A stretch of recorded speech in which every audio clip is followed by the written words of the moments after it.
آپ کسی کو کھلا نہیں سکتے، نہ کھلائیں، برائے مہربانی اپنے کھانے بھی نہ دکھائیں، سحر و افطار کے رنگ برنگے دسترخوان کے سٹیٹس بھی نہ لگائیں۔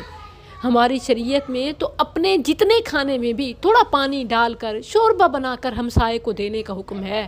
صحیح مسلم، ابن ماجہ، صحیح حدیث ہے۔ نبی صلی اللہ علیہ وسلم نے فرمایا، جب تم سالن پکاؤ تو اس میں شوربہ بڑھا لو اور اس میں سے تھوڑا سا پڑوسیوں کو بھی بھجوا دو۔ کیوں؟ تاکہ گھر کے سالن کی خوشبو جائے تو اس کا دل نہ للچائے۔ اندازہ کیجئے کہ ہمسایہ دیکھ نہیں رہا، خوشبو میں اتنی احتیاط ہے، اور یہاں تو باقاعدہ تصاویر بنا کر ہمسائے کیا پوری دنیا کو دکھائی جاتی ہیں۔ کیا آپ کو نہیں پتا خودکشیوں کا موسم پھر سے آ گیا ہے؟